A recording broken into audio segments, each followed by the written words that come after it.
The powerful Blanche Marquis family estate is shown under a stormy sky. A narrator explains their mother has been imprisoned in the dungeon for over a week. A young girl with white hair frantically begs for her mother's release. The Marquise, a red-haired man, tells her that depends on her answer. He rests his chin on his hand, coolly asking what she will do. Dangling a large key, he asks if she'll do as he orders. She recalls her mother came here as a wet nurse. She clenches her fist, vowing to do whatever he commands to save her mother. A solemn narration declared it was truly the worst choice. The story introduces Erica Blanche, the Marquis's frail daughter who lost her mother at birth. With the young, purple-eyed Erica Blanche shown, her new wet nurse arrives. A lonely Erica Blanche kneels by a window, bathed in sunlight. The young lady Erica throws a tantrum, refusing to eat the food she's been brought. Whack! She slaps the plate into her maid, shouting for her to eat the junk herself. Despite her illness, Erica Blanche was a surprisingly violent and spoiled child. Having nowhere else to go, the staff endured her tantrums. Her mother is shown comforting her bullied, white-haired daughter. The Marquis addresses the maid, Julia, thanking her for staying so long. He smiles, noting his daughter Erica seems very attached to her nurse. He then asks Julia if her own daughter's name isn't Erica as well. Julia refuses his attempt to change her daughter's name, stating she would have to resign if forced. She firmly offers to resign from her position. The Marquis considers her stubbornness over something so trivial. He reflects that no one else has endured his daughter for so long, surprised by the maid's firmness. He relents, allowing her daughter to keep her name, but forbidding her from using it in front of his own daughter. The white-haired Erica overhears, resolving to endure it for her mother's sake. Her mother, Julia, stands beside her, her expression grim. Julia gently tells her daughter, "Let's go, Lily," and the girl meekly agrees. From behind a door, the young Lady Blanche watches them leave with a sinister smile. The white-haired Erica realizes with a start that it was the young lady who demanded her name be changed. Someone calls out for Erica as narration reveals Lady Blanche's health suddenly worsened. The Marquis rushes into his daughter's room to find her pale and unconscious in bed. He demands answers from a man, who explains she went outside.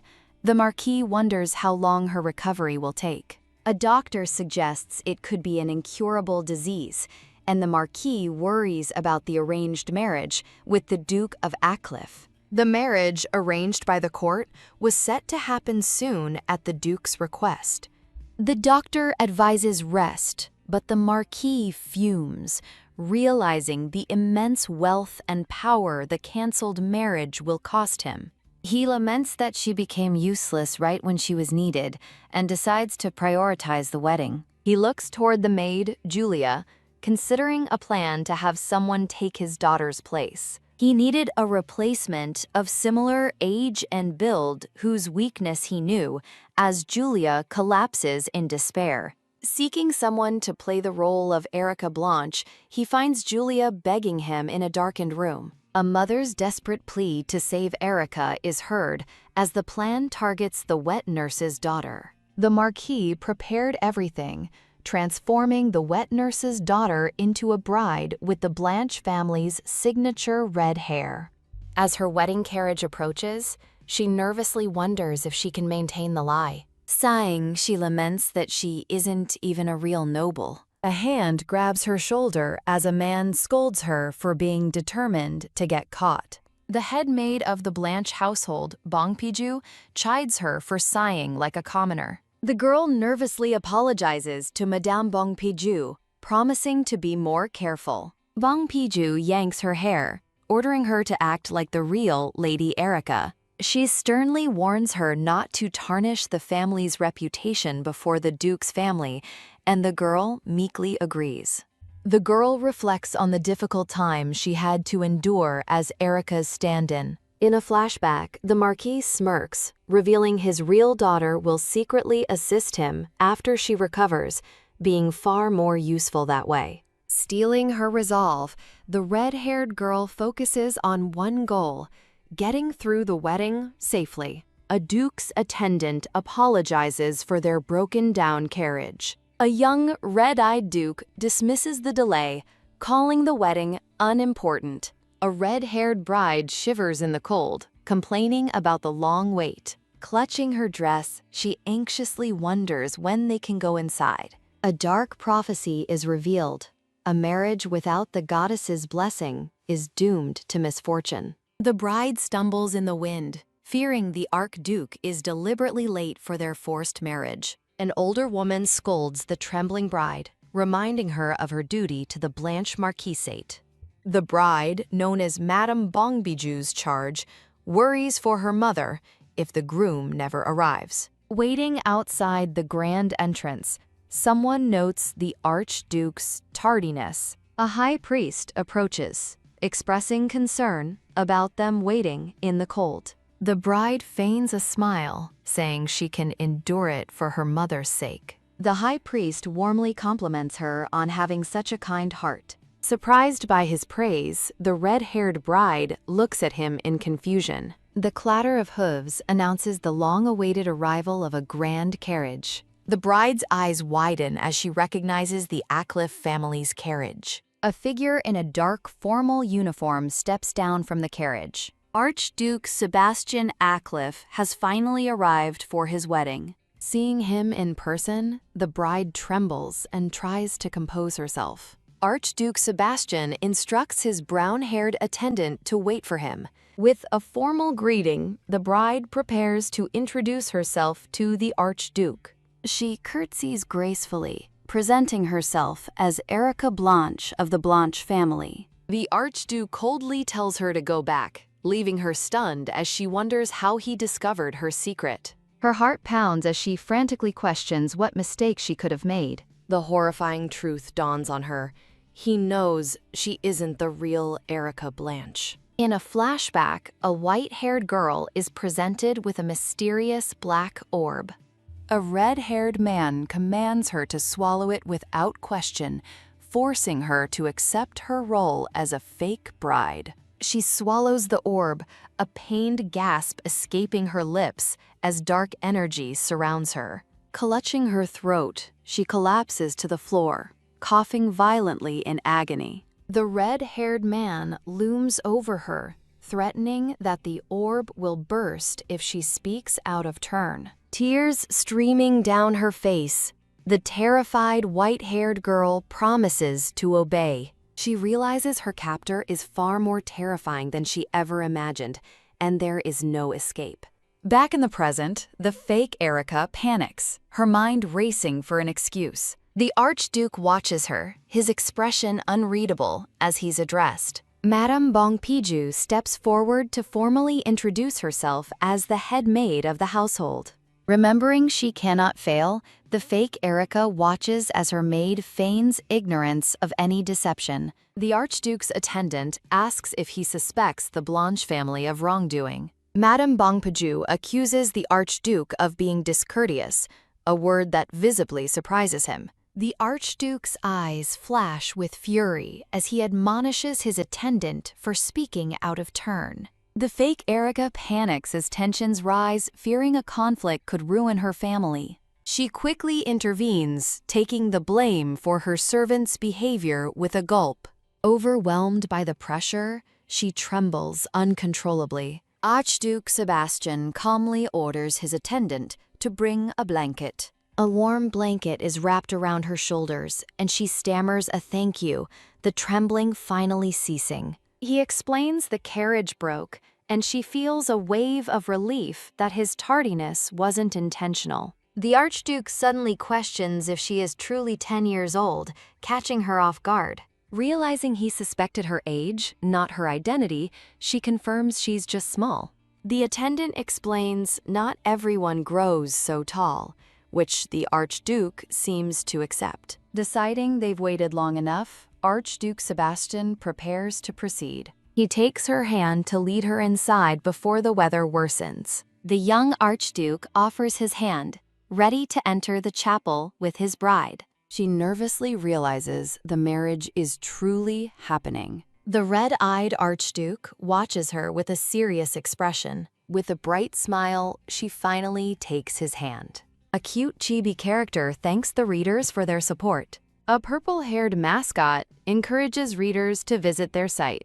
The bride and groom stand before the priest at the altar. The priest officially declares Sebastian Acliff and Erica Blanche married. The newlywed bride has a pensive look on her face. As they prepare to leave, the Archduke formally addresses the priest. She offers the high priest a warm thank you for his kindness. The Archduke suddenly grabs her arm, turning her to leave. Looking back, she smiles, hoping they can meet again someday. She's surprised to see he's already moved far ahead with his attendant. A soft blush spreads across her cheeks. The high priest calls out, asking them to wait for a moment.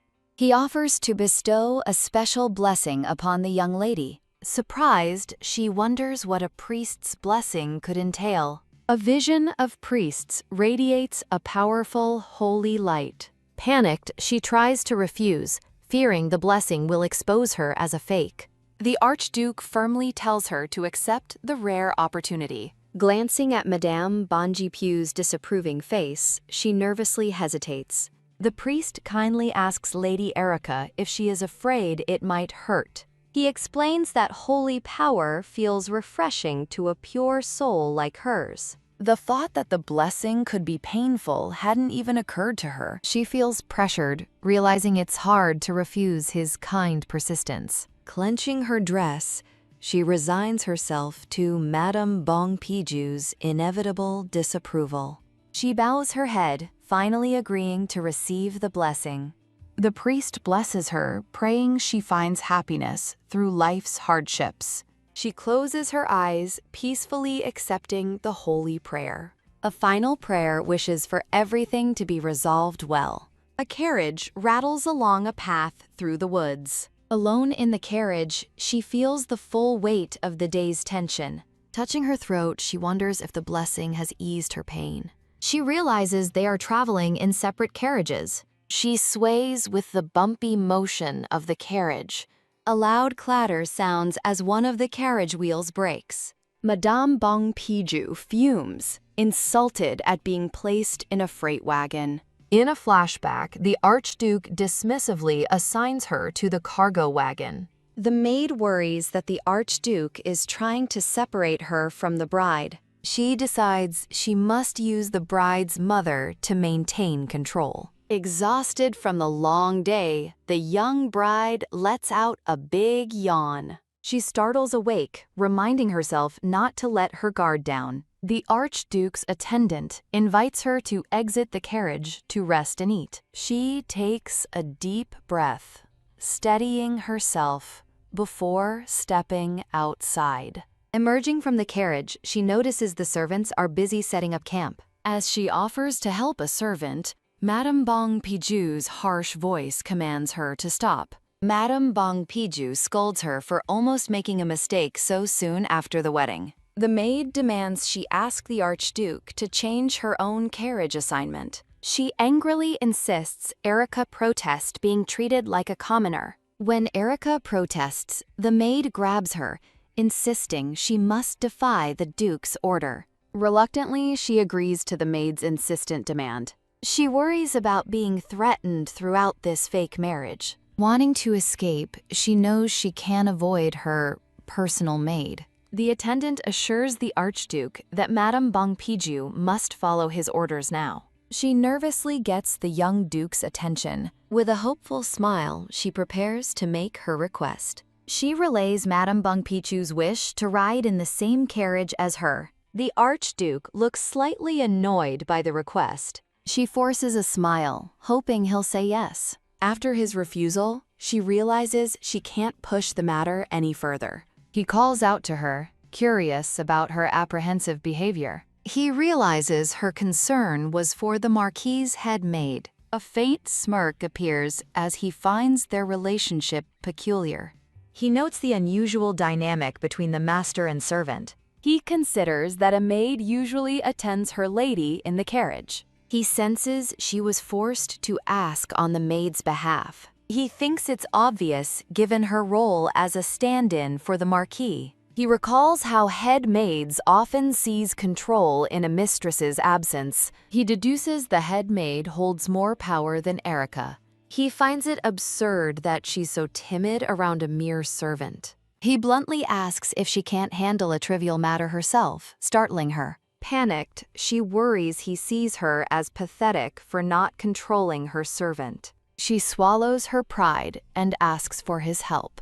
With a menacing smile, he offers to simply get rid of the maid for her. Horrified by his suggestion, she grabs his arm and begs him not to. He questions why she's protecting a woman who seems to have no purpose. She remembers that the head maid is there to watch her. Sending the maid back would raise suspicion and endanger her mother. Realizing she must bring her along, she's surprised when he suddenly understands. He begins to state the terms of his agreement. Her face brightens. Relieved, he seems to have changed his mind. He ponders why the Marquis would send such a controlling maid with his treasured daughter. He suspects the head maid is acting on specific orders. The young bride stands alone, lost in thought. A subtle smile shows he's beginning to understand the situation. Days into their cold journey, she reflects on their progress.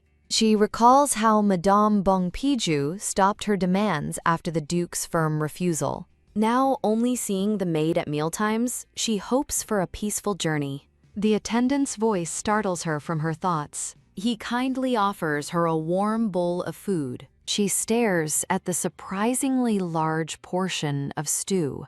Holding the hearty meal, she looks completely bewildered. She tells the aide he must have given her the wrong plate by mistake. He explains he gave her extra to help her grow strong and healthy. Embarrassed, she cutely offers her food, thinking the knights need it more. She turns away, still hesitant to accept the generous portion. The Archduke assures her the knights have eaten plenty, urging her to eat. She finally agrees, wondering if she's truly allowed to eat so much. She worries about being scolded by Madame Bongpiju for eating more than a little. She pauses, glancing at the Archduke eating beside her. The black-haired young lord calls for the head maid. A startled woman nervously answers his call. He orders the head maid to fetch drinking water, and she asks if he means her. His intense red eyes glare as he questions her hesitation.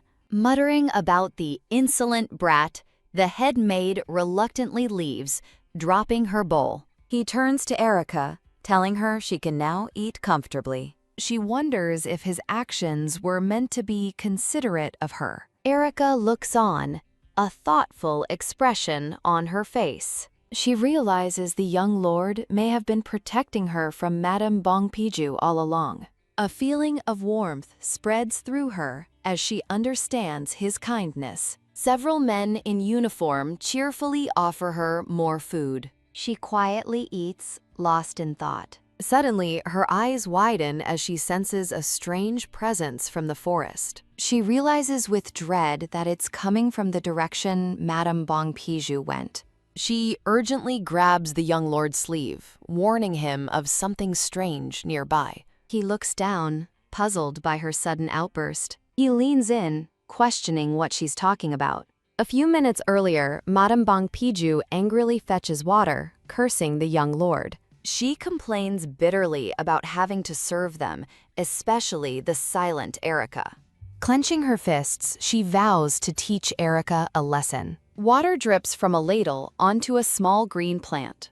Madame Bongpiju spots a peculiar plant by the water's edge. She recognizes it as the same plant that previously made the maid sick. A sinister smile crosses her face as she plots to poison the drinking water. She plucks the plant, determined to make them pay for her suffering. A dark energy swirls from the ground as she asks, Who is there? A scream for help echoes through the forest, startling everyone. The young lord instantly puts his units on high alert.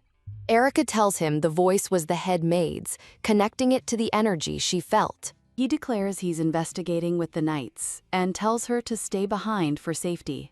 An escort advises Erica to get inside the carriage. She trembles with anxiety, blaming herself for sending Madame Bongpiju into the forest.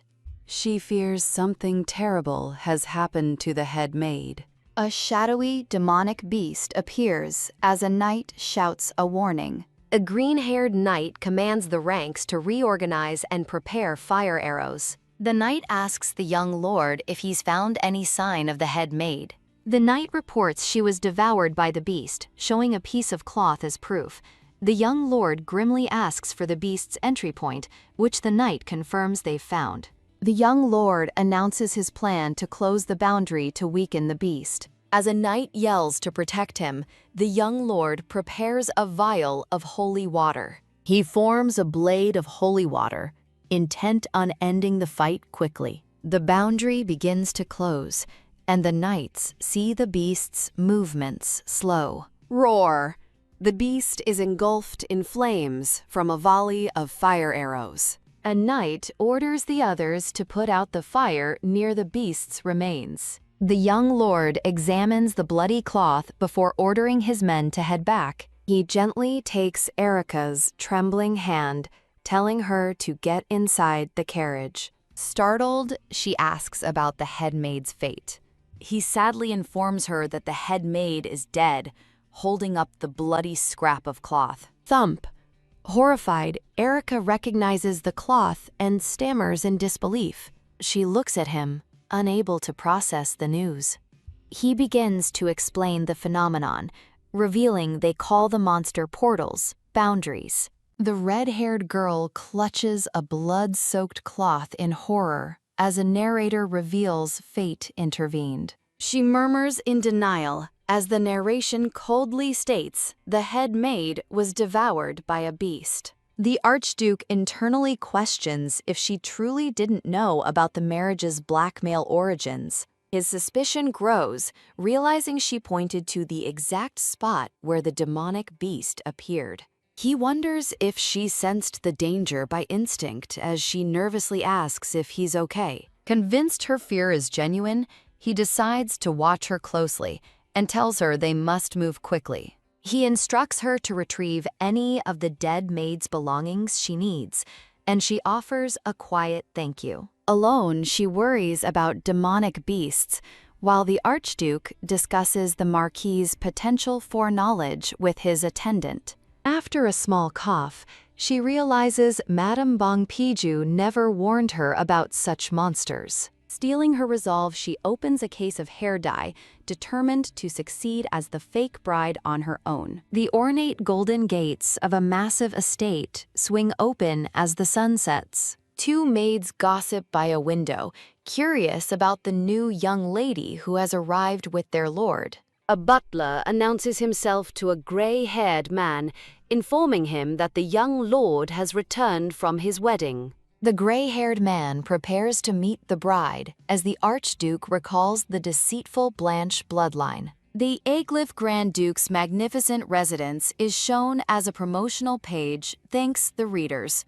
The scene transitions inside, showing a grand, sunlit doorway. Now in a yellow dress, the red-haired girl marvels at the magnificent architecture of her new home. A line of servants greets the young master, expressing concern for his long journey. The girl looks on, surprised by the formal reception. A man in a suit introduces himself as Vincent Deo, the head butler of the Aglyph Duchy. She offers a slightly nervous and bashful smile in return. The Archduke gives an order to the butler, who acknowledges it. Vincent informs the new young madam that her room has been prepared for her. A smiling maid greets her, and she politely offers her thanks. She looks around her new, incredibly spacious and luxurious room. Startled by the butler's sudden appearance, she's told he has come to unpack her luggage.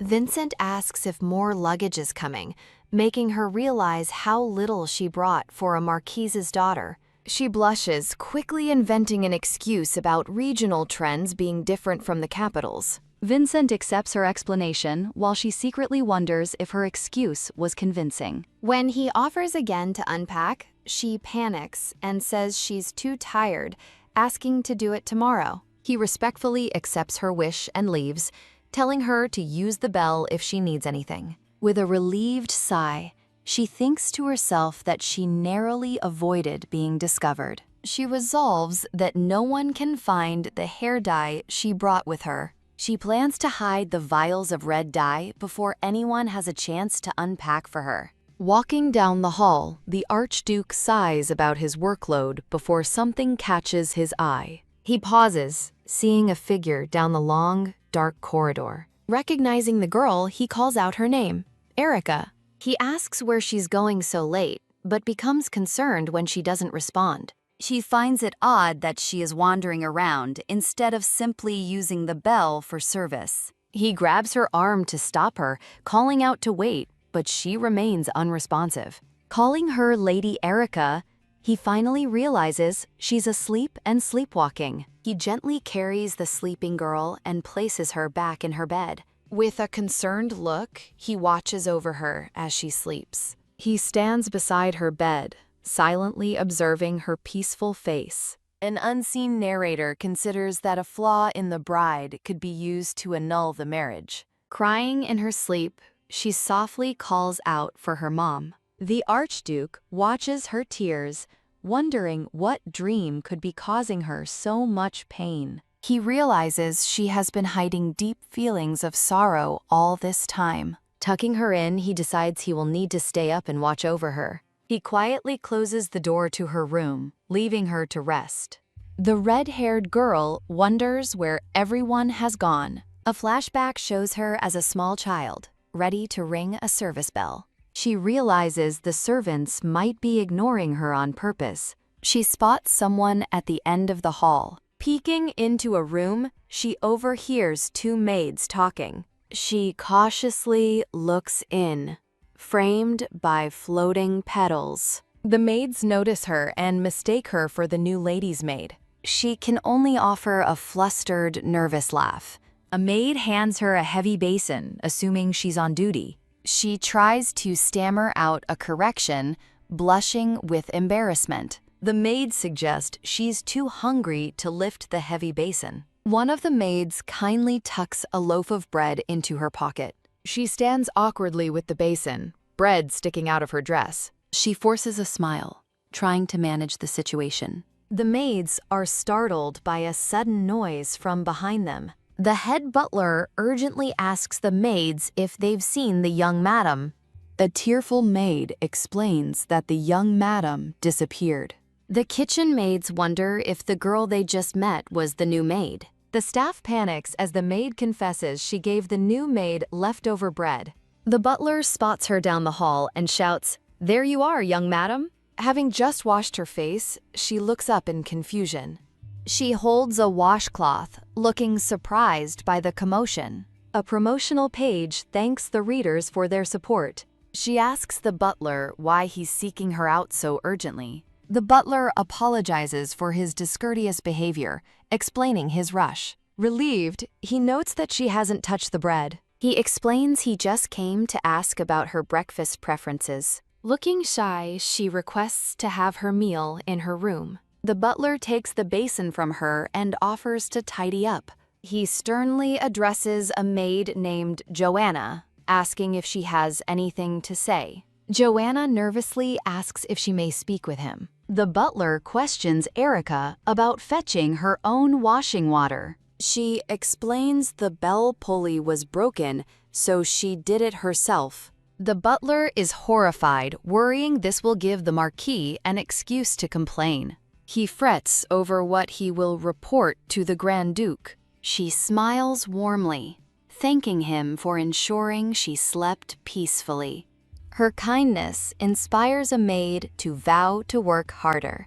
The butler declares that the servants who made the mistake will formally apologize. She asks him not to be harsh, excusing their mistake. The butler thanks her, moved by her generous and gracious heart. He confirms breakfast will be prepared and sent to her room. The Archduke is shocked as his attendant discusses a shared chamber. The attendant clarifies it's not for a real wedding night. He argues it will help the staff recognize her face. The Archduke is surprised she wasn't angry about being mistaken for a maid. The attendant insists they must prevent any more slip-ups. The Archduke recalls her odd behaviors, wondering if they are intentional. He decides a shared chamber will let him watch for more sleepwalking. Now in an elegant dress, she finishes her meal as a servant approaches. The butler informs her that tomorrow's breakfast will be served there as well. She asks when the family dines together. The butler explains they are both too busy. She resolves to find another way to greet them. Startled by a knock, she answers her door. The Archduke cautiously peeks into her room. Surprised, she greets the Archduke as he dismisses the servants. He asks if she likes her room, and she enthusiastically agrees. He smiles, pleased by her positive response. When she asks why he's here, he looks away bashfully. Blushing, he still can't seem to find the right words. Now in her nightgown, she realizes he has come for their wedding night. Her hands nervously clench the bedsheets. A look of pure anxiety crosses her face. She jumps to her feet, calling out Lord Sebastian's name. He asks to speak with her, and she nervously agrees. He steps into the room wearing soft, comfortable slippers. Confused by his demeanor, she asks what he means. He clarifies that he is not there for their wedding night. He internally admits to being intrigued by Erica, but knows his duty must come first. He resolves to keep his distance because of her family connections. He promises to treat her fairly, and she says she understands his position. She tells him she has a proposal that aligns with his wishes. Her request is simple: protect her until she comes of age. A gentle, hopeful light surrounds her as she makes her plea. He listens intently, telling her to speak freely. Taking a deep breath, she prepares to explain her plan. She declares she will divorce him on the eve of her coming-of-age day. He questions if this is her father's wish. She firmly states it is her own. Steeling herself, she recalls her father's controlling nature. He never once asked for her opinion, even regarding this marriage. She vows to live her own life once she is finally an adult. Lord Sebastian realizes the rumors about her being a beloved daughter were lies. He remarks that a divorce is a small price, surprising her with his nonchalance. She offers to be a double agent, feeding her father false reports to thwart his schemes. Intrigued, he considers her information control proposal a good offer. He agrees to her terms but adds a condition of his own. Fearing her father's obsession with the family name, she explains the danger she is in. A dark memory reveals her mother would also suffer her father's wrath. She pleads for his help to escape, promising to vanish when the time comes. After a moment of silence, he agrees to her terms, leaving her stunned.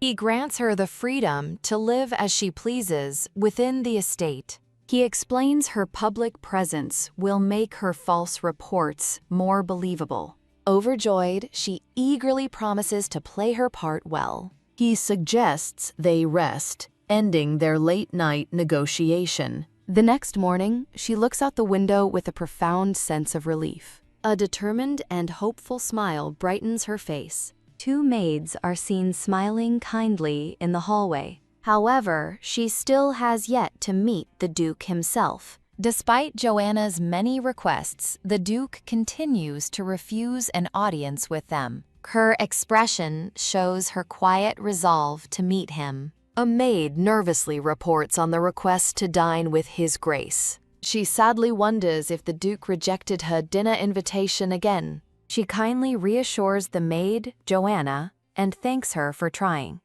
Clenching her fist, she calls out to Joanna with a new idea. She hands Joanna a letter to deliver to the Duke. Joanna beams with happiness, accepting the letter. Now alone, the red-haired girl stands resolutely in her room. She reflects on her desire to get along with everyone here. Acknowledging her family's reputation, she resolves to be patient and hopes the Duke won't dislike her. Suddenly, a small bird lands on her shoulder, startling her. The bird holds a delicate white flower in its beak. Outside, two maids notice something remarkable and point. They watch as a bird flies to her, commenting on how animals seem to adore her. Winking playfully with the bird, she attracts another small creature as the maids marvel at this curious sight. Watching from afar, the Archduke wonders if even fierce beasts are drawn to her. He feels a sense of relief, realizing she is managing quite well on her own. Turning to leave, he quietly calls her a strange girl. The Archduke sits in his office, letting out a weary sigh. He recalls how her father, Marquis Blanche, blackmailed him into the marriage after learning border secrets, and how her unexpected proposal disrupted his own plans to observe them. He remains seated, thinking there are still suspicious parts to her story. He remembers her vague explanation for noticing the border anomaly, finding her story about uneasy horses unconvincing. A knock sounds as an attendant announces a visitor. The Archduke invites him in. The attendant enters the office, ready to deliver a report. He delivers a message from the shadows, handing over a document that the Archduke deems perfectly timed. The attendant confirms their investigation of the young lady is complete. The Archduke decides it's time to uncover the secrets his new bride is hiding. The attendant reports the investigation into the young lady is finished. The Archduke prepares to learn what secrets his new bride holds. He glances at the report, surprised by its brevity. The attendant reports that, despite her frailty, she has never once left her family's estate. The Archduke realizes she has no friends or connections outside her immediate family. The report mentions a nanny, prompting a memory of her as a child. Confused, the Archduke asks why her beloved nanny didn't accompany her. The attendant agrees it's odd, noting a nanny would have been more logical than a head maid. The Archduke taps his fingers on the armrest, deep in thought. He concludes that her father sending an arrogant maid instead of a trusted nanny explains her desire for divorce. A vision of the resolute young lady fills his mind. The Archduke gives an order to his attendant, who confirms he understands.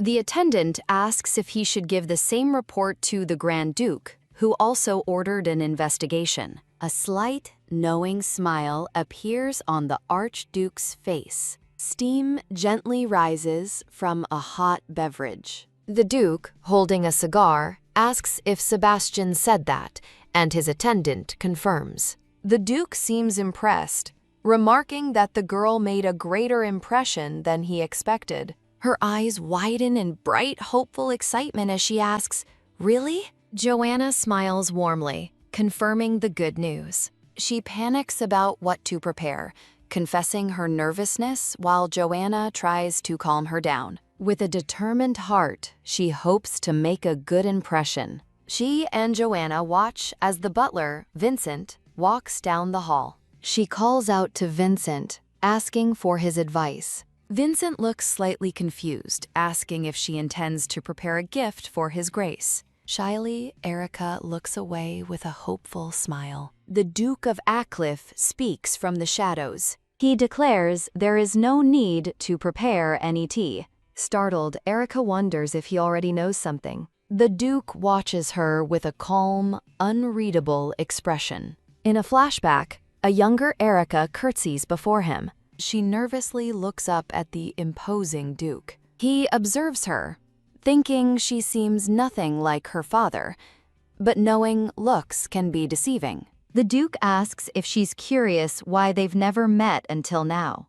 Flustered, Erica apologizes for requesting the meeting, unaware he was unwell. He reveals her father is also unaware of his condition and offers to show her. Erica gasps in horror at the dark corruption covering his arm as he asks if she's heard of the boundary. The Duke maintains a serious expression as he explains. He reveals the incurable injury can only be managed with a numbing agent to dull the pain. Erica realizes the boundary is a state secret, which is why he avoided her. He asks his dear daughter-in-law to make a decision. He presents her with a choice: tell her father or keep his secret. The Duke grimly reflects that the Marquis must have sent her for a reason. Erica's eye widens in terror as she begins to stammer. Trembling, she panics, realizing he is suspicious of her motives. She resolves to prove she isn't like her manipulative father. As she struggles to speak, he urgently calls out her name. Erica? Knock, knock. At the Blanche estate, the head butler requests entry to the Marquise's study. The Marquis grants him entry, learning a letter has arrived from the Ackcliffe Duchy.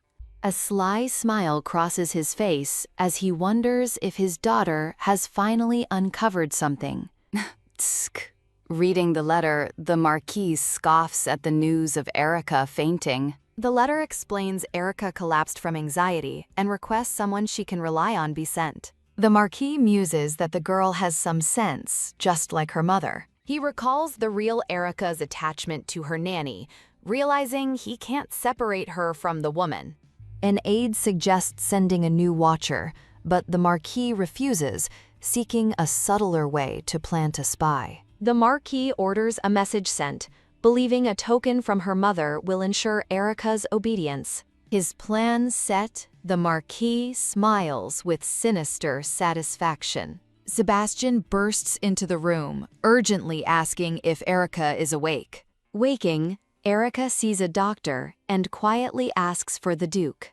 Sebastian questions the doctor, who reports Erica collapsed from exhaustion and will need continued care. Sebastian listens to the diagnosis with a worried frown. From the doorway, the Duke announces that Erica has awakened. Erica's eyes widen as she recognizes his voice. The Duke enters the room, his presence commanding attention. The Duke glares at Sebastian, who quickly dismisses what he was saying.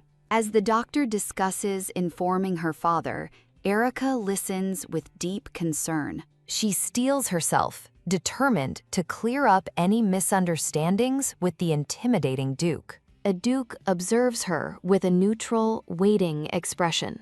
A new resolve shines in Erica's determined eyes. The Duke stands silently over her bed, considering his next words. Erica worries about how she can possibly earn his trust. The Duke grips his cane and offers an apology for testing her. His unexpected apology leaves Erica completely stunned. The Duke's stern expression softens slightly. He places a small, mysterious pouch in her hands. Lord Sebastian hopes his words bring comfort and bids her goodnight. She opens a small pouch, revealing a simple, shining ring inside. As Joanna sobs softly, the butler Vincent worriedly asks what's wrong. Clutching the pouch to her chest, she begins to cry silently. A gentle hand rests on her shoulder as she weeps in her bed. Her thoughts drift to her mother amidst a floral memory. A cute mascot reminds the audience to read from the correct source. Lord Sebastian appears in the doorway, looking shocked to find her missing. Startled, she looks up from the hallway floor, realizing she has been sleepwalking. He kneels before her, gently warning her not to walk around barefoot. His grip tightens as he looks at her with concerned intensity. Holding her hand, he asks what she is gripping so tightly in her sleep. He gently opens her hand, revealing the plain ring, and questions if the Marquis sent it. He finds the simple ring odd, thinking it's unlike something her ostentatious father would own. As he holds her hand, she murmurs for her mother and he realizes how much she cherishes the ring. He notes she's calling for the Marchioness again, but is no longer crying. She walks away down the moonlit hall as he decides not to wake her. Resolved, he decides to watch over her until she falls back asleep. The scene shifts to a beautiful, quiet courtyard fountain at night. He follows behind her as she continues to sleepwalk, calling for her mother. He reflects on his own sparse memories of his mother from when he was 4. Watching her longing, he feels a sense of shared melancholy. His thoughts are interrupted by a sudden flutter of wings. He watches in amazement as birds and animals gather around her in the garden. He recalls her known affinity for animals, but is stunned by the extent of it. He thinks to himself that the more he learns about her, the stranger she seems. Watching her, he resolves that her sleepwalking condition must remain a secret. A sudden rustle startles him as he senses another presence nearby. His eyes widen, confirming he has detected an unexpected presence in the dark. The butler, Vincent, appears with a lantern, surprised to see the Archduke. Vincent realizes with a start that the Archduke is unaware of Erica's somnambulism. The Archduke quickly covers for her, claiming they were just on a walk. As Vincent leaves, the Archduke is relieved, trusting the butler's discretion. He makes a mental note to be more careful, aware that servants are about at night. He gently takes her hand, softly telling her it's time to go. In a memory, Erica announces herself at her father's study. She peeks inside, nervously telling her father she has something to say. She recalls visiting the Duke, aware he didn't fully trust her despite her promises. During their meeting, she nervously holds her teacup. The two sit opposite each other at a long, formal table. The Duke calmly lifts his teacup from its saucer. He takes a slow, thoughtful sip of his tea. Back in the present, her face lights up with a brilliant smile. Dressed for an outing, she peeks out the door with excitement. The scene transitions to a lively, picturesque town. Lord Sebastian stands before her, ready for their day out. After she thanks him, an attendant asks where she would like to go first. She happily suggests they visit a clothing store. She beams, modeling a beautiful new yellow dress, and asking for his opinion. Lord Sebastian looks on, deep in thought, as another man blushes in admiration. She points to another dress, still in disbelief. He generously decides to buy all of them. A collection of beautiful new clothes awaits her. Burdened by bags, the attendant asks for their next destination. Flustered by the generosity, she suggests they eat something first. Lord Sebastian excuses himself to run a quick errand. She watches as he walks away down the street. Ready to continue, she happily agrees to go. A loud clang echoes from a nearby workshop. A blacksmith is surprised to see His Grace visit. Lord Sebastian stands silently in the blacksmith's forge. He requests a thin silver necklace, surprising the smith. He recalls her ring, admitting it has been bothering him. He clarifies the necklace is not for him, but a gift. He pays handsomely, stressing the urgency of the request. She and Joanna enjoy cake at a cafe. With a blissful expression, she savors the delicious cake. She reflects on the pleasant atmosphere, a stark contrast to home. Outside, she watches a happy family walk by. Joanna also enjoys the cake, sharing a pleasant moment. The scene pans out over the lively town. Suddenly, a chilling sensation washes over her. Gazing toward the forest, she senses something strange. She feels a familiar sense of danger and points it out to Joanna. Joanna explains the area is the now closed northern forest. Her expression darkens as she repeats the forest's name. She resolves to immediately warn the Duke. She rushes out, leaving a surprised Joanna behind. She fears monsters will emerge and attack the village. A traumatic memory fuels her desire to prevent more death. Determined to stop the tragedy, she runs to find help. she finds Lord Sebastian and urgently grabs his hand. He asks what's wrong as she calls out his title. Tears well in her eyes, her face a mask of terror. A grrr sounds as a monstrous beast looms over a terrified boy. Blood spattered, the boy desperately calls for help. He holds her hand, asking her to repeat herself. He realizes her warning might be connected to her past observations. Convinced something is wrong, he decides to investigate immediately. He calls out her name, his expression serious. He decides to check the forest alone, sending her back. She expresses her concern, realizing the danger he faces. She begins to protest, unwilling to let him go alone. He offers her a reassuring smile. The attendant finally catches up to them. That evening, she waits anxiously for his return. Joanna drapes a shawl over her, worried for her health. Suddenly, her eyes widen in shock as she looks up. He returns, carrying an injured boy over his shoulder. Relieved to see him, she immediately asks if he is hurt.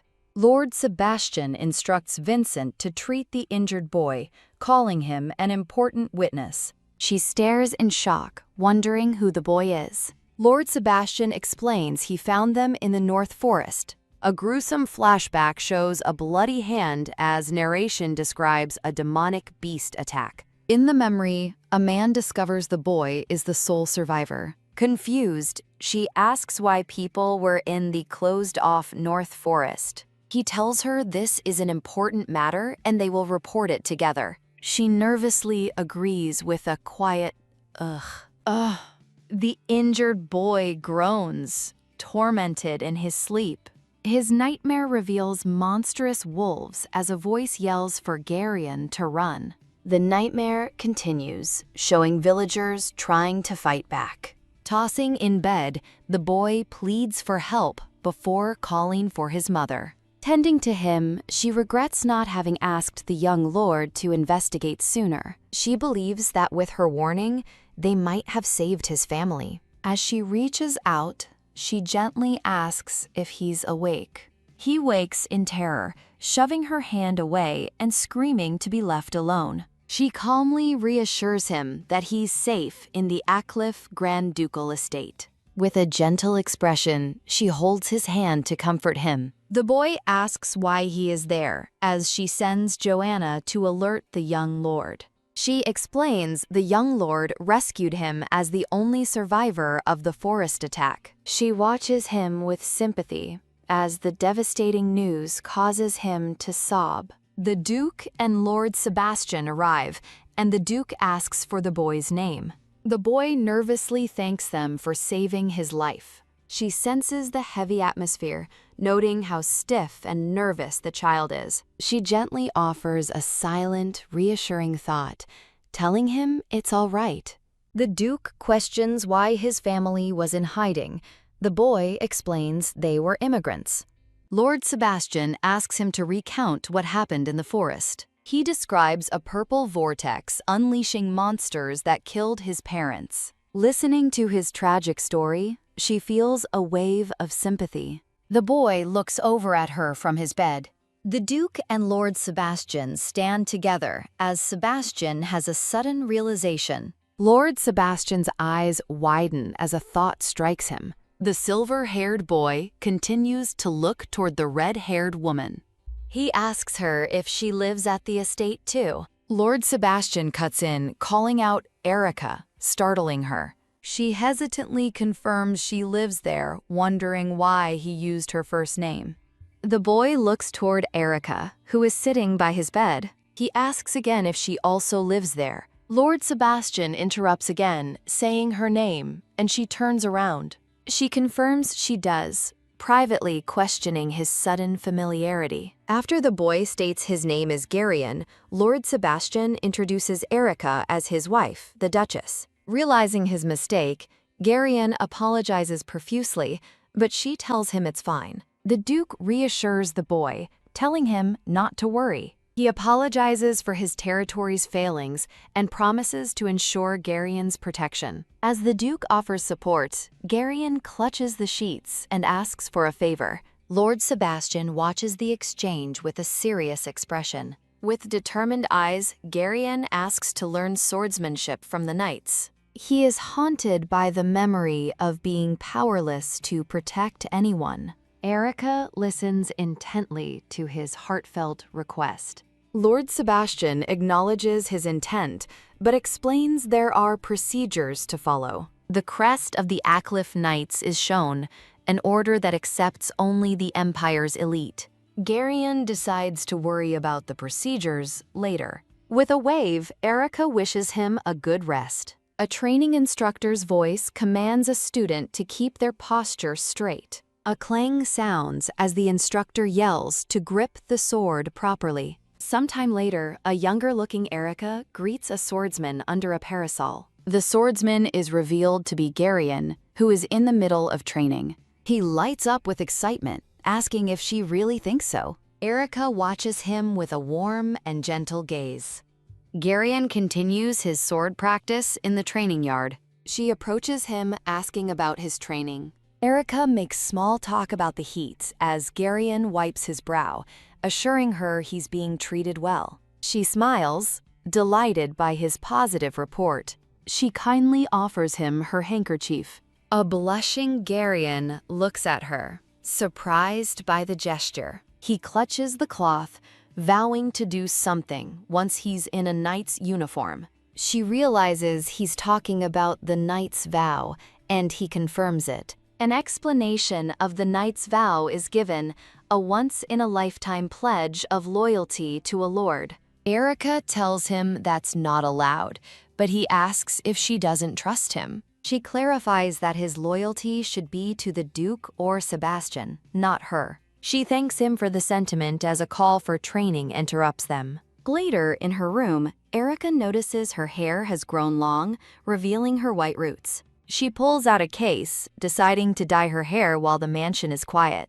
As she applies the hair dye, she reflects that it burns her skin despite working well. She nervously clutches her freshly dyed, vibrant red hair. A sudden knock sounds at her door as someone calls out her name. Panicking over a red-stained towel, she tries to delay the visitor, but they announce they're coming in anyway. Lord Sebastian enters, apologizing for the late hour as she assures him she was awake. She asks for a moment to fix her hair, which he grants. Mortified, she tries to compose herself while Sebastian waits patiently. He offers to brush her tangled hair, much to her flustered refusal. While he gently brushes her hair, she asks why he came to visit her so late. He explains he had something to discuss and places a small box on the table. She asks what it is as he opens the box to reveal a silver necklace. He presents her ring, suggesting she could wear it on the necklace instead. Touched, she places the necklace on and softly says his name, Sebastian. Lord Sebastian looks back at her, speechless for a moment. A blush spreads across his face as he notes it's the first time she's used his name. She becomes flustered, admitting her happiness made it slip out.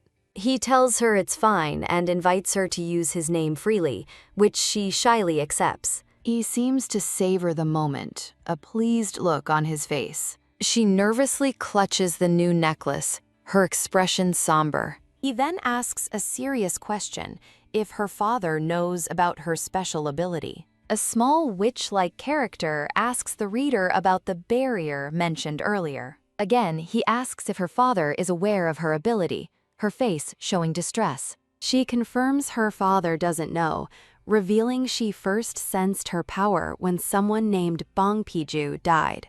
Her eyes widen slightly as she recalls the memory. Lord Sebastian listens intently to her revelation. She looks down nervously, a bead of sweat on her face. He places a comforting hand on her shoulder, reminding her that barriers appear without warning. He states the barriers have so far only appeared in the forests near the territory. He suggests her sensing ability could help them prepare for the attacks. He proposes they investigate the areas where these barriers are likely to appear.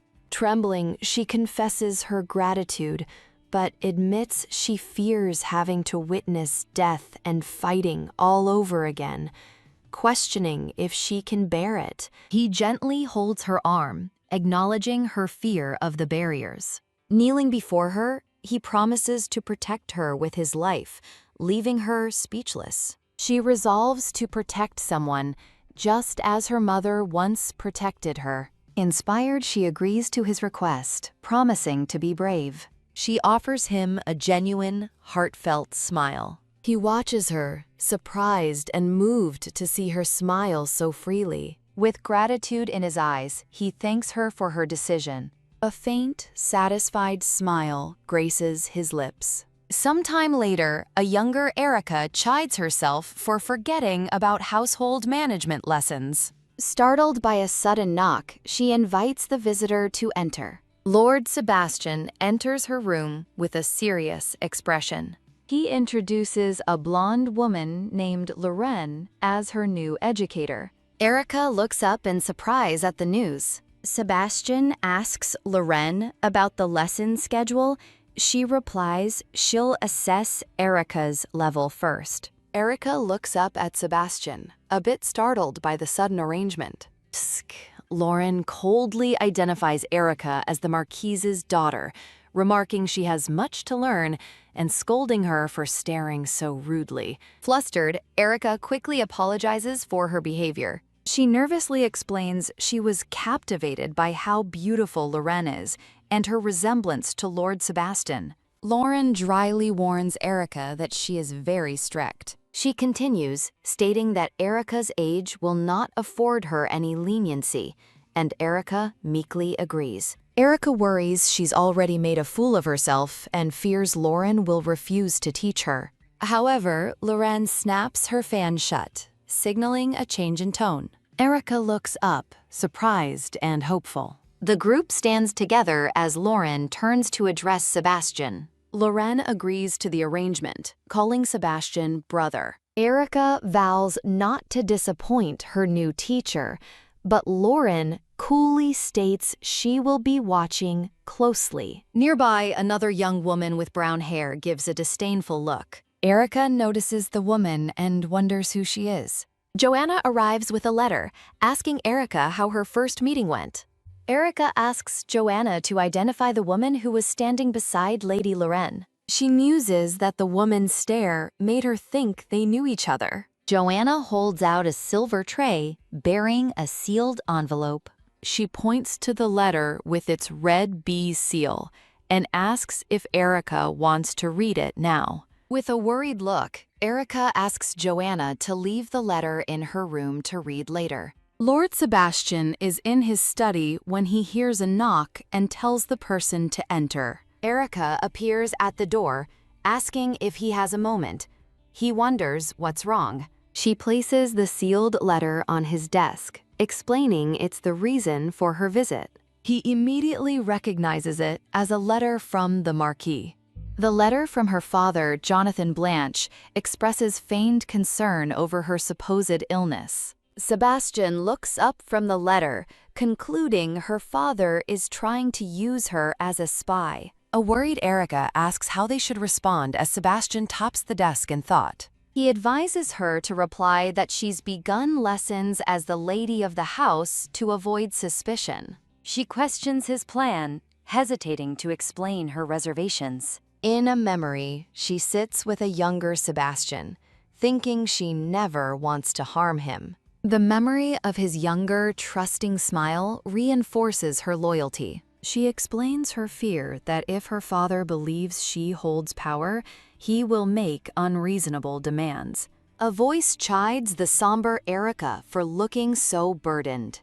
The young Lord Sebastian gently confronts Erica about her worried expression. She instinctively clutches the ring on her necklace. She thanks Sebastian with a smile, while inwardly lamenting her status as a fake. Time passes as a blonde woman and a man arrive at the estate. The blonde woman gives an order to leave something in the library. The Duke and Erica have tea, with him remarking how her presence has enlivened the house. The Duke notes that it was Erica who invited her teacher, Lady Lorne, here. Erica fondly reflects on how the Duke always makes time for her. She cherishes the tea time, knowing he sets aside this time just for her. Startling him, she places a hand on his shoulder. She smiles, offering him a shoulder massage to ease his fatigue. He looks surprised, but she insists she just wants to help. Amused, the Duke agrees to her offer. She happily massages his shoulders, asking if it's helping. The Duke feels his fatigue melting away under her touch. A strange golden energy flows from her hands into his arm. She watches his reaction with a hopeful expression. She curtsies and bids him farewell, leaving for her lesson.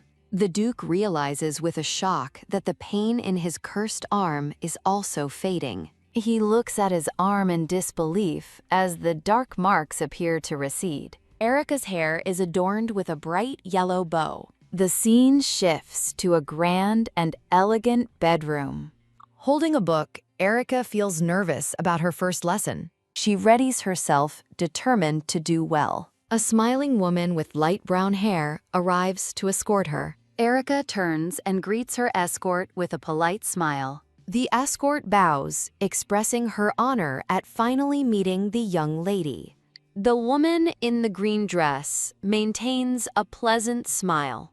Erica wonders if this woman knows the real Erica. As they walk, Erica silently questions if the woman knows the Blanche family. She follows the woman down the hall, lost in thought. Deciding to be cautious, she's still glad to meet someone connected to her family. She begins to speak to the woman walking ahead. Stopping the woman, Erica apologizes for not greeting her sooner. The woman finds it strange that the sole Blanche heir knows nothing of her family. Erica makes an excuse about her frail health, secretly wondering if she's being tested. The woman cheerfully remarks that Erica looks so healthy, she'd completely forgotten. Erica maintains her composure, reminding herself she represents House Blanche. Her escort smiles, calling Erica's conduct admirable. Erica thanks her guide for the escort, addressing her as Charlotte. Charlotte gently takes Erica's hand into her own.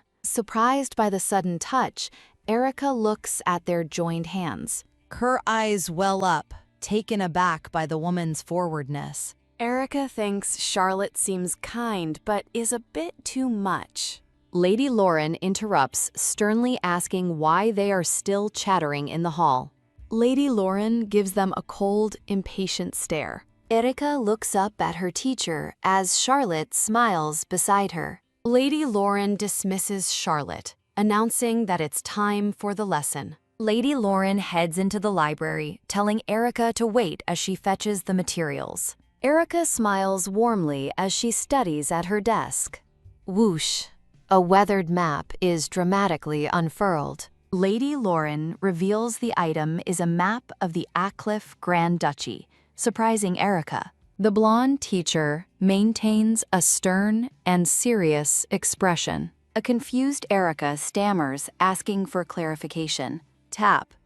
Lady Lorne points to a waterway, explaining its crucial importance and telling Erica to memorize it. Concluding the lesson, Lady Lorne assigns Erica the task of learning the duchy's terrain. Erica diligently takes notes, her feathered quill gliding across the page. Clutching the rolled map, she walks thoughtfully down the hallway. Lady Lorne explains that a true duchess must understand the entire territory, not just household finances.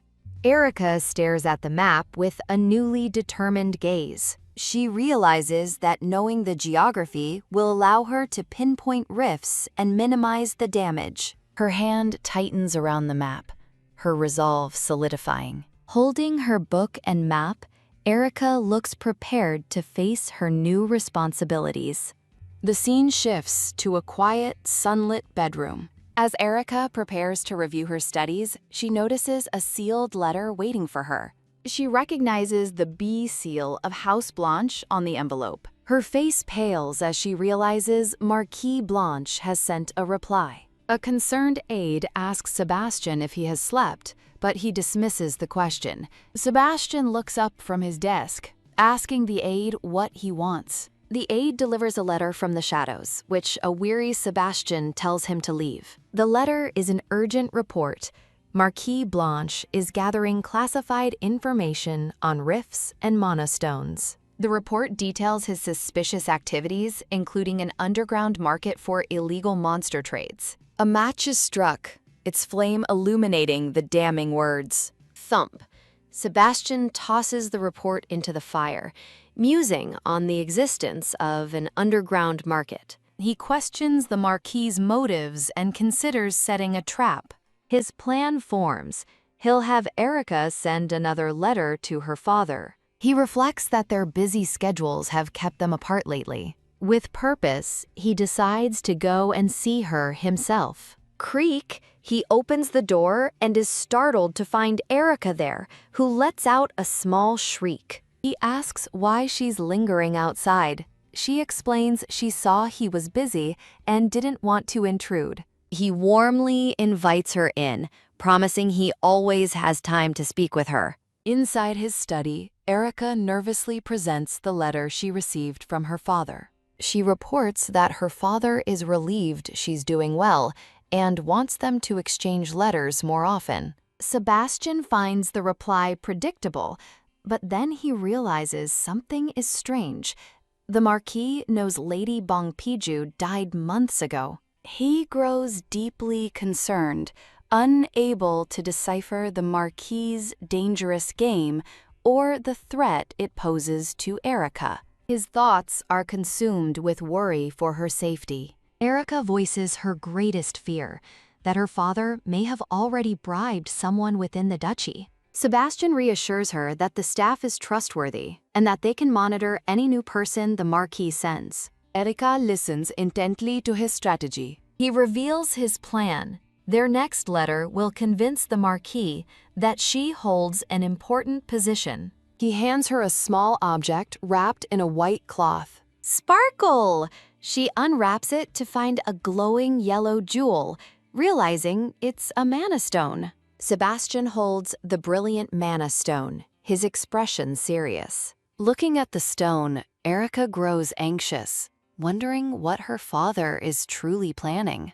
Sebastian admits that the Marquis's true intentions are still unknown. She suggests telling the Duke about the dangerous artifact, but Sebastian tells her it's fine. He smiles confidently, certain that his father would approve of his methods. Erica nods, a bit surprised by his unwavering confidence. She looks up at him, startled by the sight of the glowing mana stone in his hand. A man offers a gem and paper, insisting she write her request. A black-haired man named Sebastian gently questions why she's leaving so soon. The red-haired woman stammers that she thought he was busy and didn't want to be a bother. He clarifies that her assumption is precisely why he invited her to stay. Flustered, she internally scolds herself for sounding foolish. Sebastian smiles warmly at her reaction. While having tea, she realizes Sir Sebastian has cleverly maneuvered her into staying. He sips his tea with a calm, knowing expression. She politely insists that what she's received is already more than enough. Sebastian gives a faint, satisfied smile. The story pauses for a brief intermission. The scene shifts to a garden party, where the red-haired woman sits alone. Elsewhere, a butler asks a maid named Joanna why she looks so downcast. Joanna looks on with a worried expression, struggling to find the words. A magnificent, multi-tiered birthday cake sits on display. A voice explains the party is small by the Archduke's direct order. Staff members watch her, believing she must be missing her family from House Blanche. They agree that despite her smile, she must feel lonely and find it heartbreaking. The woman, Erica, offers a gentle, radiant smile. She feels grateful for the celebration, surrounded by her favorite flowers and desserts. Taking a sip of tea, Erica looks content and happy. Sebastian smiles, pleased that she is enjoying the celebration. Two women join the party, and one asks Erica about the tea. The tea is presented in an ornate, sparkling cup. The woman in pink expresses her gladness that the tea suits Erica's taste. Erica smiles, promising to serve them tea herself next time. A silver-haired man explains he must leave for an urgent matter. Erica calls out in surprise to the departing young man. Garion? Erica beckons for a hesitant Garion to come closer. A blushing Garion approaches Arion and shyly presents a gift. He reveals a small, charming wooden figurine he carved himself. Garion vows to practice more to carve a figurine that truly resembles her. Overjoyed, Erica accepts the gift and says she's looking forward to it. Erica wishes Sir Sebastian could have been there, wondering if he will return. Her expression brightens with a sudden realization. Sebastian appears, smiling warmly as he arrives at the party. He reveals his surprise gift, a magnificent white horse, leaving Erica speechless. Sebastian announces he's glad he arrived before her birthday ended. Erica lovingly pets the horse, asking what its name is. Sebastian insists that Erica should be the one to name the horse. He smiles, waiting for her to choose a name. Overwhelmed with joy, Erica asks if the beautiful horse is truly hers. In a cute illustration, Erica thanks Sebastian for the wonderful gift. Admiring its coat, Erica suggests naming the horse Snow. She officially christens the horse with its new name. Erica beams with happiness, embracing her new companion. Later, they ride out to practice, heading to a familiar location. A blonde woman, Lady Lauren, instructs Erica to straighten her posture while riding. Erica dutifully obeys as she learns horseback riding for her duchess training. Back at the estate, she pets Snow while pondering the Archduke's territory. A woman in a pink dress stands behind a stern, blonde woman sipping tea. A silver-haired boy in a knight's uniform insists that he knows how to ride. A black-haired boy with red eyes dismisses him as not a proper knight and offers to help a red-haired girl instead, who looks on confused. The red-haired girl observes the boys, sensing that the two don't get along. The blonde woman sips her tea and declares she will personally teach the riding lesson. Now older, the red-haired woman rides confidently, thinking she's finally getting used to it. Ah! A voice shouts a warning, but she's struck in the face by a tree branch. Riding beside her, a woman named Miss Salad is thanked but says to think nothing of it. Miss Salad notes the red-haired woman's comfort on a horse and asks how she learned, explaining that everyone in the Camder family must learn. The blonde teacher listens to their conversation from behind, her expression unreadable. The red-haired woman reflects on Miss Salad's courage in choosing her own path and calls her admirable. Her blonde teacher, leading the way on horseback, announces their arrival to Erica. Erica recognizes the grand estate before them as the source of the waterway they studied in class. The teacher explains that from here, the waterways spread across the entire territory, leaving Erica amazed. A brief flashback shows a young girl watching a woman hang laundry near a white horse. Erica pets her horse, Snow, resolving to explore the Archduke's lands and learn about the household. Flap, as seasons pass and narration box announces a time jump of 3 years. A report held by a bird's claws reveals the Marquis of Blanche has visited the Philos territory consistently for 3 years. During that time, the scale of the black market has also grown significantly. Sebastian Archliff holds the report, a knowing look on his face. The plan is revealed. After the Marquis was tricked with a fake magic stone, he began buying up similar gems, allowing fake ones to flood the black market to control distribution. A narration states that, fortunately, no major incidents related to magic stones occurred during those 3 years. The Marquis's true motives for seeking the stones, however, remain a mystery as Sebastian watches a dove fly away. Sigh. Sebastian looks out the window, troubled by the appearance of things beyond the border. A voice calls his name, and Sebastian turns with a gentle smile. An older Erica, radiant in a yellow dress, waves cheerfully to him. She beams, surrounded by yellow flowers, her happiness shining through. If the user asks you to read text from the screen, please ask them to provide the text so I can read it for them. In her third autumn at the duchy, Erica confidently rides her horse alone through the woods. Sebastian urgently calls out a warning to Erica as he and his men ride through the forest. He reminds her not to stray, as monsters could appear, and she agrees, recalling the duchy's initial reluctance to let her join.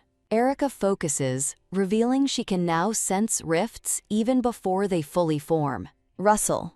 Her attention is drawn to a deer and its fawn moving in the foliage. Sensing the animal's agitation, she realizes a massive rift is about to open nearby. Whoosh! A dark aura fills the air, and Erica's eyes widen with alarm.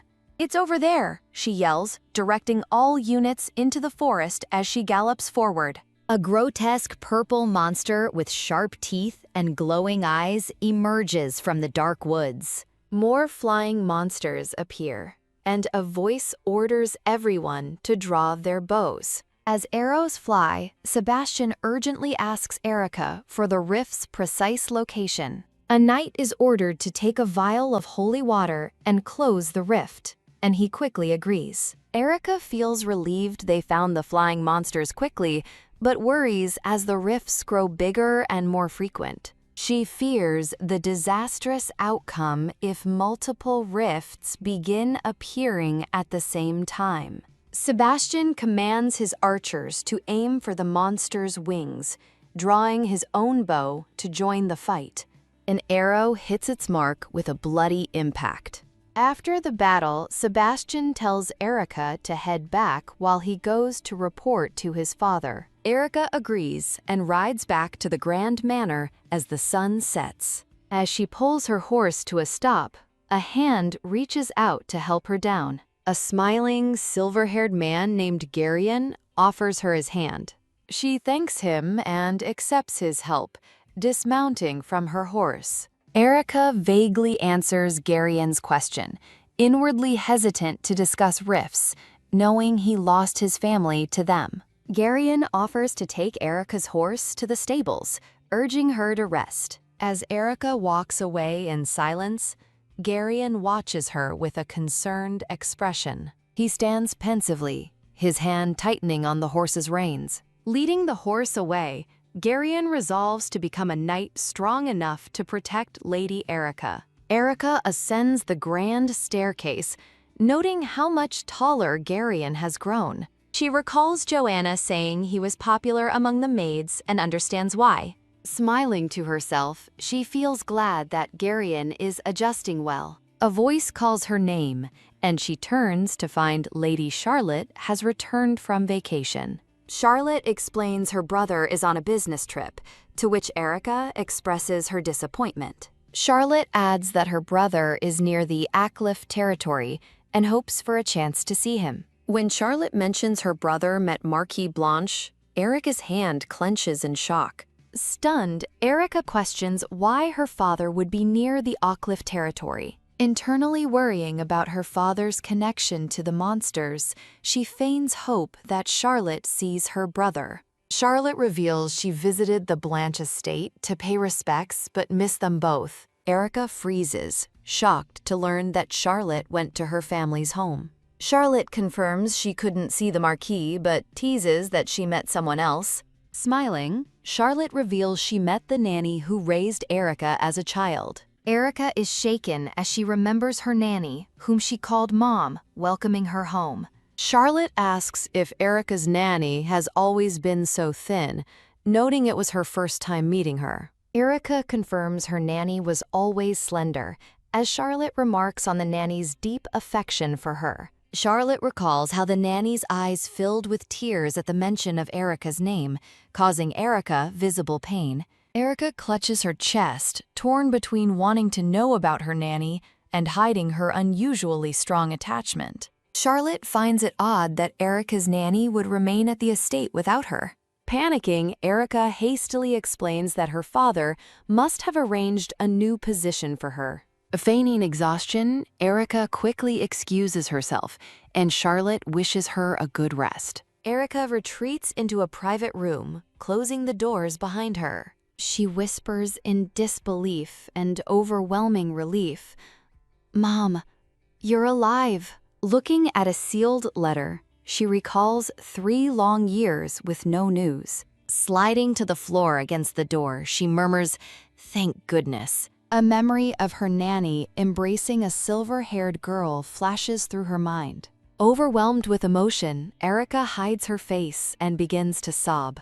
She reminds herself she can't run away, fearing the Archduke's search and the growing threat of monsters. Weighed down by her responsibilities, she concludes that she has too many reasons to stay. Wiping away her tears, Erica steels her resolve. The scene transitions, focusing on a bouquet of white roses. Elsewhere, a figure tosses and turns restlessly in a dark bedroom. A hooded person enters, announcing they've come for the report, as the woman in bed complains they're early. The hooded figure quietly asks if she has spoken to the Archduchess about that woman. The woman, revealed to be Charlotte, sits up in bed, startled, and asks if they mean the nanny. A notice announces that the creative team is recruiting for various roles. The hooded figure repeats their question about whether she spoke to the Grand Duchess about that woman.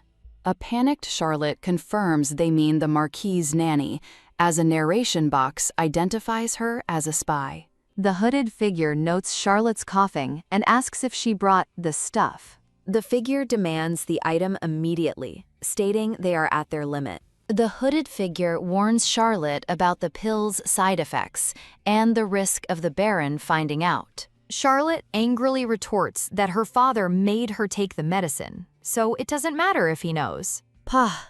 She violently snatches a pouch from the figure's hand, blaming them for her addiction. Opening the pouch, she's dismayed by the small amount, and the figure explains the Marquis is monopolizing the supply. "Damn," Charlotte mutters, staring at the few pills in her hand.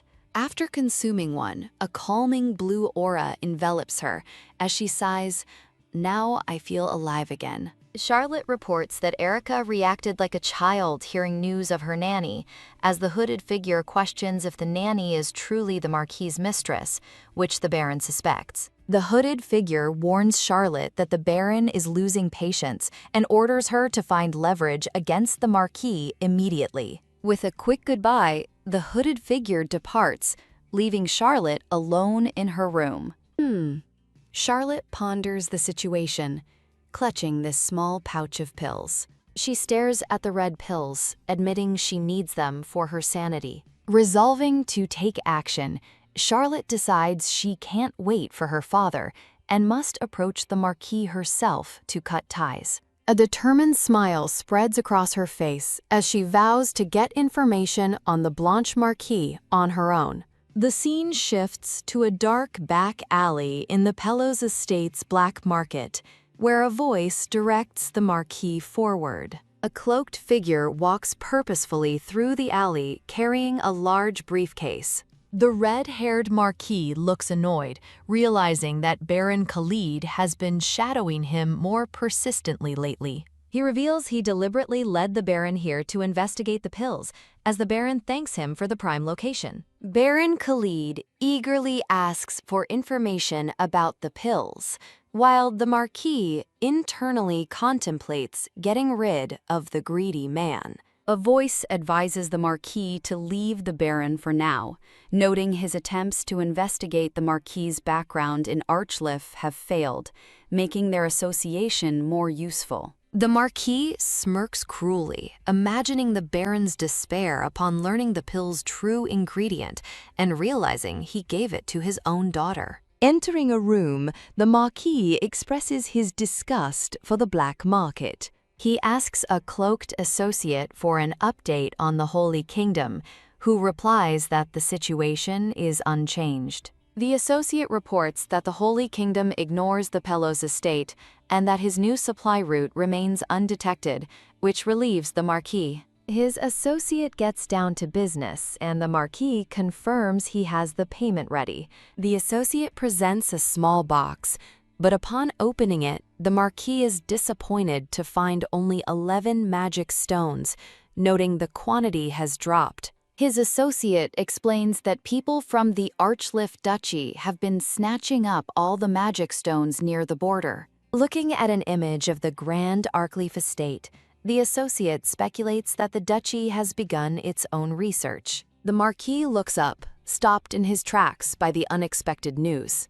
He touches his chin, troubled by this surprising development from the duchy. The Marquis worries that with the duchy intercepting the supply, his entire plan is in jeopardy. He looks down at a patch of blighted purple flowers, fearing what will happen if the current cultivation fails again. Gazing at a box of golden magic crystals, the Marquis realizes most of the supply is now in the Archliff Duchy, surprising his associate who noted their deep ties. A sly smile forms on the Marquis's face as he decides to modify his procurement plan. In a brightly lit hall, a voice urgently asks if they should start searching immediately. A red-haired woman anxiously tells a suited man that Sir Sebastian was supposed to report to the imperial family and return right away. She stares in shock, exclaiming that he's been gone for days without any word. Clutching her dress, she insists that he would never disappear for so long without letting someone know. The man calmly explains that he was told to wait 3 more days, as it could just be a communication issue. But the woman worries, remembering the area is prone to monster sightings and fearing the worst. The man acknowledges her concern but gently asks for her understanding. He explains that since Sir Sebastian is the heir, launching a search would be an admission of disaster to the world. The woman confidently declares he will return before then because he is the young duke, and the man agrees. She walks away, pausing by a window with a troubled expression. Sigh.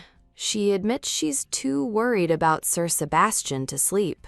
Closing her eyes, she clasps her hands together and begins to pray. A brilliant light flares in the starry night sky. The woman's eyes fly open as she is drawn to the mysterious light outside her window. Elsewhere, in a dark forest, a weary and injured Sebastian looks up with a pained sigh. He grimaces, muttering, "Damn."